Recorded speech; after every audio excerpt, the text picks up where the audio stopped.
So welcome back to the Football Stop, everybody. I am delighted to be joined by Soccer Silverback on the channel today. Welcome. How are you doing? Yeah, I'm good actually. I'm good. Yourself?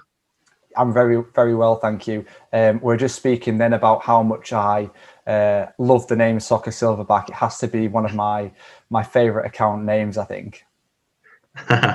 Yeah, I tried to go the alliteration on the S when I first sort of made up the account. Obviously, with being in Europe and stuff like that, especially Scotland, it's usually football we speak about rather than soccer. But yeah, I went with Soccer Silverback. That's a really interesting one. The number of times I get comments where it's like, why are you calling it soccer? Why aren't you calling it football? Obviously, I've kind of got a bit of a blend of the two. Is that something that you get a lot as well? Yeah, totally. I end up just calling it both. Yeah. I don't know what to actually call it at times, just because obviously we're speaking to a lot of different people, especially from over the pond, where it's soccer, and with guys in Europe, it's football. So a lot of the time I end up just sort of calling it both Yeah, and for that's whatever fine. reason. Yeah. So if you're listening today and you hear us talking about football, we do mean soccer, and like we've said, you'll probably hear us like intertwining the two all the time. So I've got a few questions today. Obviously, first one that we'll use, which I think most people use, is just tell us about yourself. Really, what got you into the hobby in the first place, and do you see yourself as more of a collector or an investor, or perhaps a bit of an amalgamation of both? Basically, I think it was about a year ago. I decided to pick up a hobby, and I got into Pokemon cards first. So I looked for something for me and my son to try and get ourselves involved in, and he was sort of into Pokemon. So we decided to go down the Pokemon route, and it was good, but I just felt more of a natural sort of myself gravitating towards the football side of things. With being a player when I was younger and just enjoying it throughout the years, I just felt that I had a natural association with football, and I ended up buying a card. My very first card it was just over a year ago. This is before I properly started collecting. I ended up just buying it was like a Max Arns purple prism, and Right. it was just a random pickup. I just thought I was like, oh, this kid's got some potential, and I just picked it up randomly. I was just collecting the Pokemon stuff, and then I just slightly got in a little bit more, a little bit more, a little bit more, and then I just sort of fully converted to football. That's interesting. So was that that'll be a Prism card then for Max Aaron's, won't it? Yeah, Yeah. Prism. It was a purple parallel. I'm not too sure if it was not. I think it was numbered. It was just a random pickup, and it was so cheap at the time. I think I that's think that was really where before things really blew up. yeah, Really cheap pickup. It was really a random pickup. I have no association with Norwich or Max Harns, and I just picked it up, and I just thought, and that was kind of what converted me. I just sort of felt, as I said, a more natural gravitation towards football cards yeah. at that time. It's really interesting hearing what everyone's first card was, and I think that's actually a great question that you've kind of just naturally gone on to.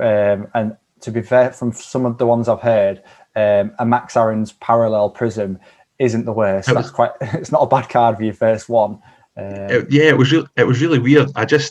I seen a lot of links in the papers and stuff like that, a lot of newspaper links with him potentially Arsenal looking at him and Man United, and I just thought, do you know what? I'm going to have a look. With being and dealing with Pokemon cards and searching through eBay, and I just felt at the time I was like, I'm going to have a little look, just have a little look, and I think I picked it up for like £2. Yeah, It was relatively cheap, yeah. and where now cards like that you're talking about maybe at least five, £7, £8 maybe. Yeah, everything's gone up, hasn't it? 100%. And I think Totally. you're right. I think I kind of expected that move to have happened probably in the summer, although it was a weird transfer window, wasn't it? But I did expect Aaron's to go, and I would expect, I think Arsenal would be a realistic destination. Obviously, Bellerin's kind of coming towards the back end of his career and hasn't been fantastic, has he? He had the links to Barcelona though, didn't he, as well? I think there was really strong links to Barcelona in the summer, which is a really weird one, which like obviously Barcelona we see as an elite club. And it's weird that like maybe is not an elite club would come in for him, if he's getting linked to those sort of types of clubs. So I'm surprised he didn't make some form of move in the summer, definitely.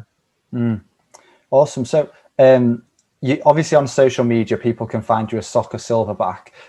But interesting, in your bio, it says #1 Match Attax gangster, which is fantastic. The true Scot coming out there. So I suppose just tell us what it is about Match Attax that interests you when so many people I see across social media, particularly in America, really don't seem to give them any attention and really don't value them as an investment, if you like. Is it because you see it as more of a collectible, or is the investment angle there still?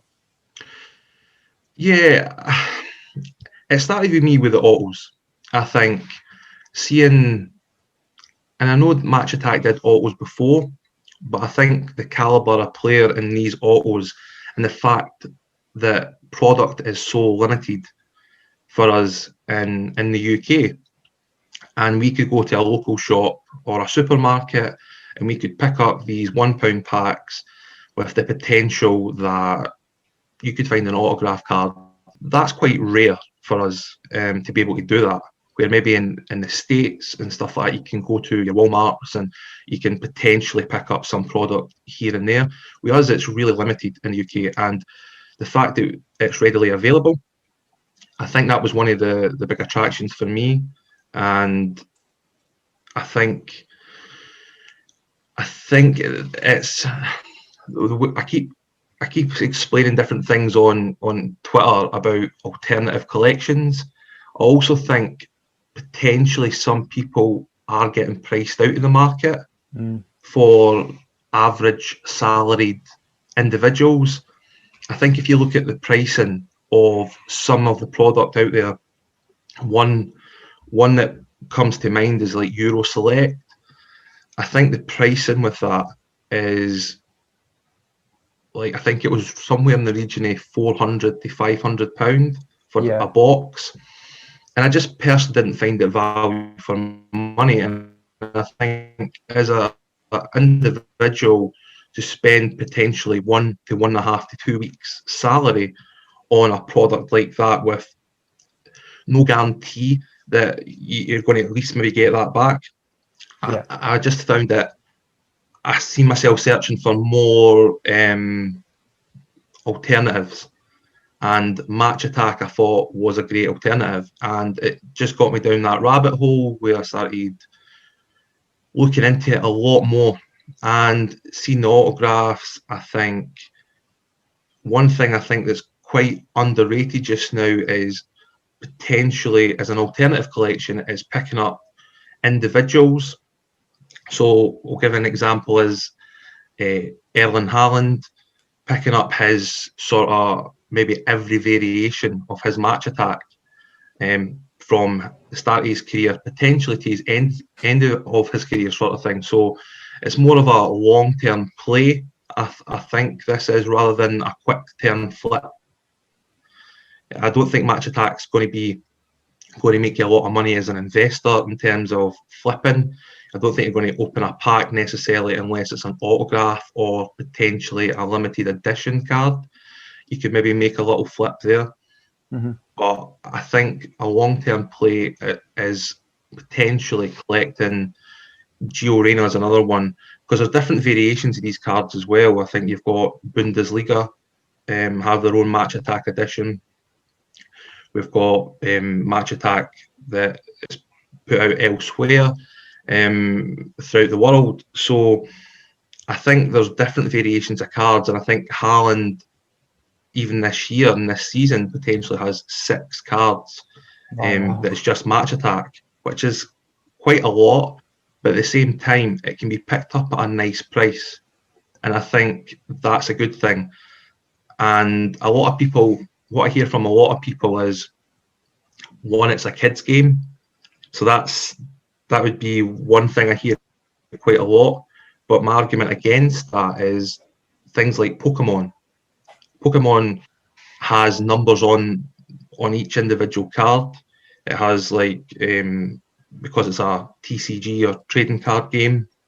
So for me, they're very collectible, can command a lot of value over time, and plus it's a ever evolving market, the soccer stroke football market. We're still growing. It's in its infancy. So I think looking at alternative collections, because and another thing would be the lack of product as well. Trying to get your hand at retail sort of pricing from maybe Tops, which is something that we've had over the last couple of weeks, which has been quite difficult if you're a collector. Stressful. Yeah, it's been very difficult, and unless you're willing to pay, potentially we're seeing prices of 6 to 7x on Chrome. For an average person with not an average person, but an average person with like an average person's salary, that's difficult to justify. They pay that kind of money, and so then where do you go if you can't get that kind of product? Like where do you go? Do you just go out the hobby altogether, or can you look at alternatives? And for me, Match Attax is a fantastic alternative for pricing, and I think Tops as well is definitely up in their game consistently with Match Attax. I think they've been very innovative. I think they're trying to bridge the gap between the hobby sort of releases and the sort of lower end things where it's like £1 a pack. I think they're trying to sort of bridge that with Match Attax Chrome. I think there's still a long way to go. Definitely, I think there's a long way to go. But I just think it's a great set. I think the designs are getting better. And I just think they're going in the right direction. It may take a couple of years, and I hope Tops don't sort of drop the sort of where they're going with it just now. I think the number parallels are fantastic. There's going to be in Chrome. We're going to have autographs. I think if we can continue on that route, I think Match Attax only going to get bigger. And as an investment point of view, that's where potentially getting in just now, because if with someone with a son who trying to get into the hobby and stuff like that, one of the things where I would definitely start with Match Attax. Me and him, I'm not going to a $700 box between me and him. Match Attax a starting point, and the long-term play with Match Attax over the years, I think, could just be perfect for bridging that gap and just slowly reaching its way up.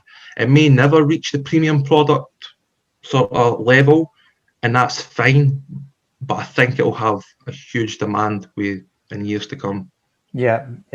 Well, you've made some really, really good points there. You've actually covered quite a lot of things I was kind of looking to talk to you about today, which is brilliant.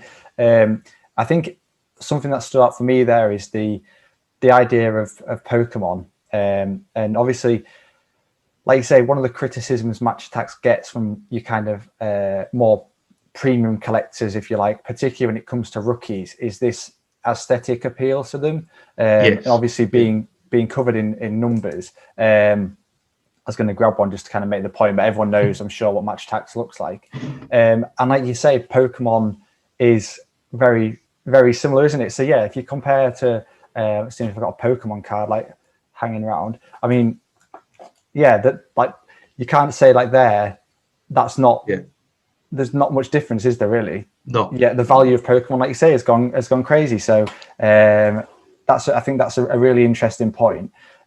Something that you've also talked about there, which is actually kind of really something I think is really important, is this what's realistic and what's attainable to your average person. And I completely agree that The way the market's going at the moment, there's a real risk of putting people off at the very time where they're kind of just about kind of like ready to dip their toe in and maybe buy their first hobby box. And that was kind of my biggest negative or biggest like criticism of the last release on. This is obviously Topps is the most recent, so I use that. It's not like they've come out and given a good rationale as to why that product, the demand was unrealistic, wasn't it? It's not their fault. But I mean, if you were looking to buy your first box and you went online to see the site crashing and just being unable to get it, it's just like, is that really gonna lead to people pursuing interest in the hobby longer term, which is not ideal, is it? You want people to get involved, you want people to keep going. So I completely agree. I think Match Attax is a great starting point. Topps are doing a great job. Topps are doing a really good job at innovating. I think they're trying to innovate the Match Attax product, which is quite obvious. I think with the autographs, I think was one of the things that started and sort of pulled me more towards it.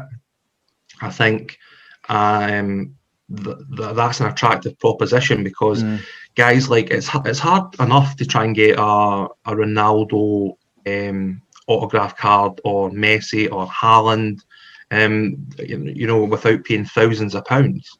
So the fact that you could potentially go to your local supermarket, buy a £1 pack or a few, and potentially pull one out, like that's fantastic. And I think that sort of story for for Topps going forward, they should be pushing that because completely agree. It's readily available.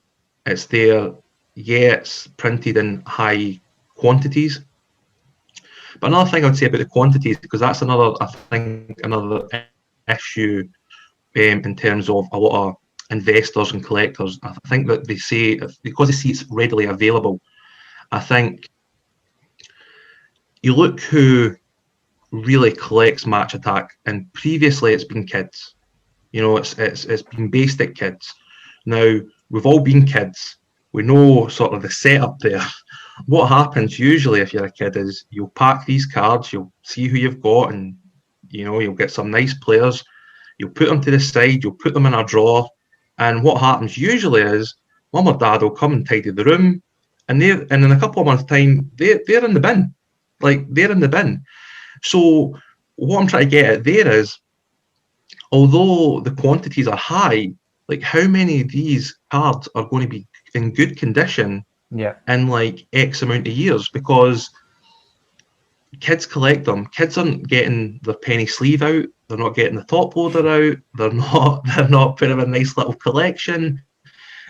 They're putting a bundle. They're maybe taking them to school. They're bashing about in a school bag. They're going back in the drawer, and they're staying there maybe for 6 months. And then, as I said, mum or dad's throwing them in the bin, and then that's it. So these cards in good condition, for me, in the long term, will be harder and harder to find. Definitely harder to find. So for me, the quantities then already drop in these cards. So I'm not saying that makes them super rare, no, but what it does is let's say if someone was to go and grade a lot of these, their favourite players at PSA, and they managed to get PSA 10, in X amount of years, these are going to be hard to find. Yeah, that's a very good point. I think where to go from there. Yeah, I mean, there's this idea of like the nostalgic factor, which you've kind of touched on there. And again, if we go back to Pokemon and what the learning from Pokemon is, that was kind of, I imagine, our generation's Match Attax in some respects. Like that's what we used to collect. And as you say, they got kind of tucked away, went missing. And then all of a sudden, 20 years later, it becomes the go-to product because people want to kind of have that nostalgic factor, don't they? Totally. And the thing is, you see everyone just now with the whole big craze in Pokemon because of Logan Paul and all these kind of celebs and YouTubers and reality stars getting inside the hobby, and the prices are going insane. Now people are going back up their lofts or their attics or wherever it is to try and see if they can find their own little folder that they put away about 20 years ago. I'm not saying that cards are like soccer, football cards are going to do the same, but we don't know, because base Pokemon cards back in the day would have been 10 a penny. Yeah, they were readily available. What do you think about Match Attax? What's your sort of thoughts on it? Where do you stand on it? I've kind of, my interest in them has been drawn significantly in the last probably 2 months, if I'm honest. As you've kind of touched on, the auto chasing the £1 packs kind of really, I was like, wow, this is a game changer. And I obviously I did a video on the channel where I opened some packs and went hunting for them. At the same time, I mean, I've got that's like just the outcome. I don't know what to do with them. And I've got another, honestly, I've got about 100 packs in the drawer next to me where I haven't even opened. And I'm like, I don't really know. I've not made a decision as to whether just to give them away or store them or open them. I don't know. I'm kind of moving towards I should complete the collection.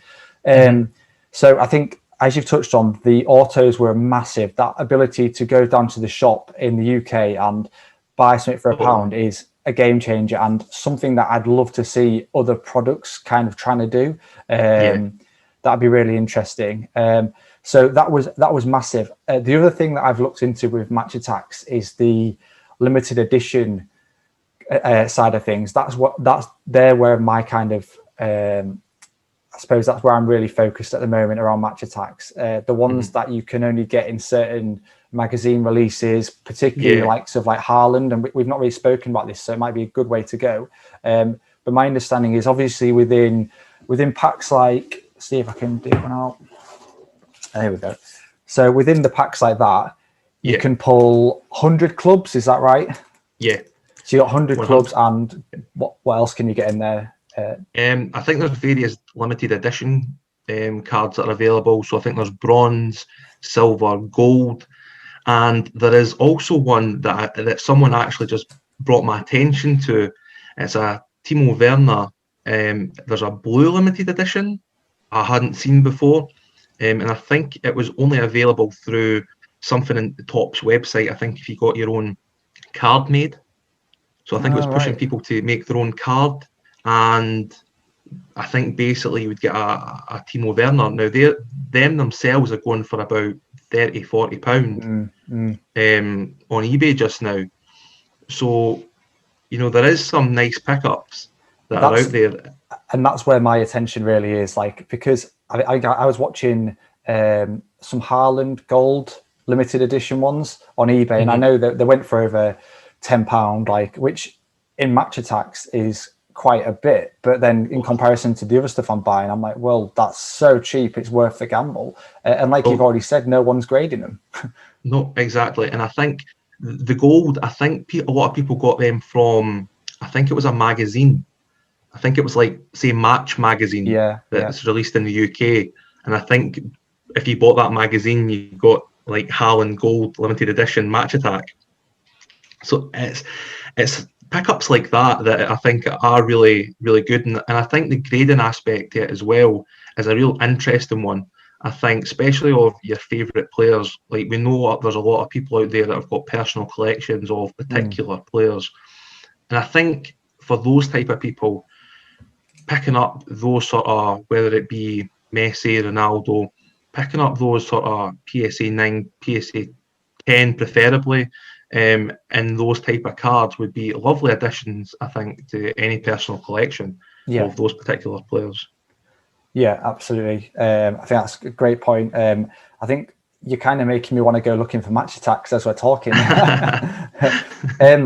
So obviously you've said about how you think Topps have done a great job in kind of making it more appealing. I completely agree about that. One of the things they've done recently, obviously, is the collaboration with the artist Tyson Beck. So have you managed to get hold of them all? Because I know there was, I think I know there was maybe an issue with one. What are your thoughts on them? And which of them is your favourite, I suppose, so far? So there's been four released so far. I think the first one was Marcus Rashford, and I think that was a limited print of, I think, 100. Yeah. Then I think it was Firmino. I think it was 250. Then it was Lewandowski, 500. And then Jude Bellingham was the last one, which I think was back down to 250. Yeah. So I nearly missed it. I nearly missed Bellingham. So close.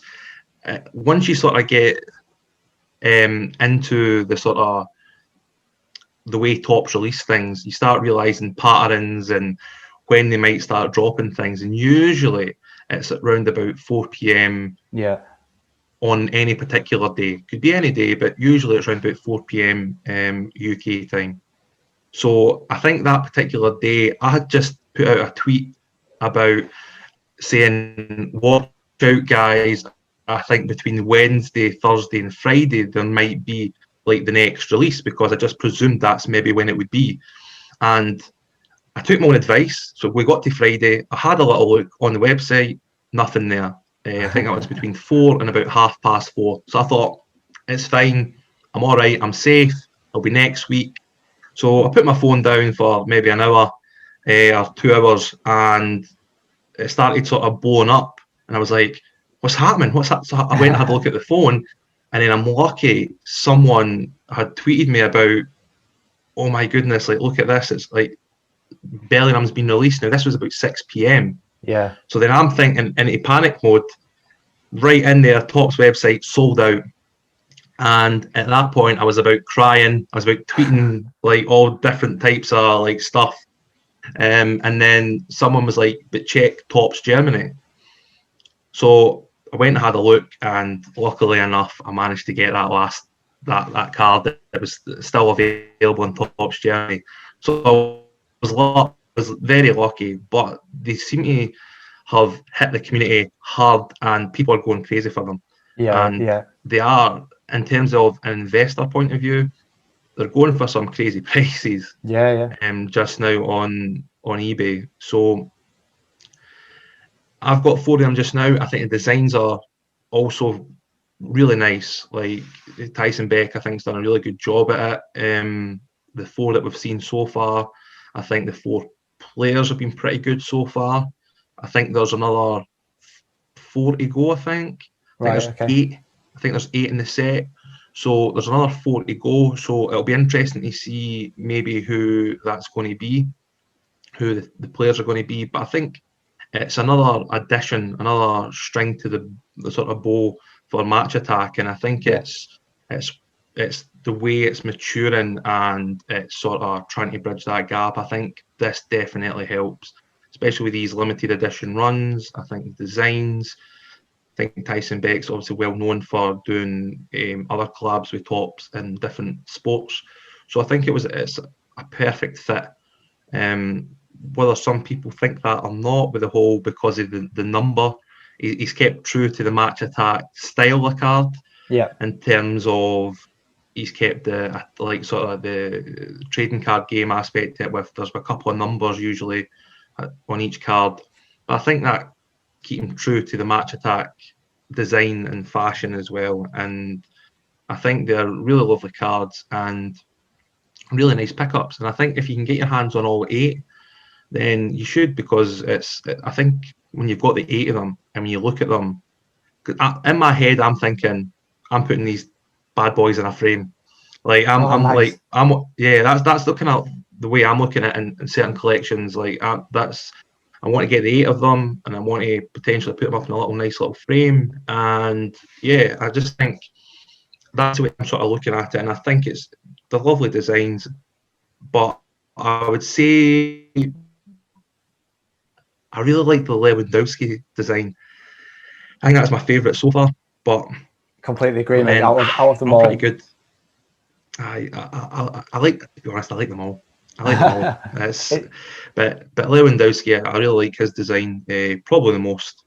Yeah. But no, I would recommend picking them up. I think if you can, like, I know they are going potentially a little bit expensive sort of on eBay just now. I think that they will drop in price, but yeah, decent pickups. One thing I would say is Topps have their finger on the pulse just now. Yeah.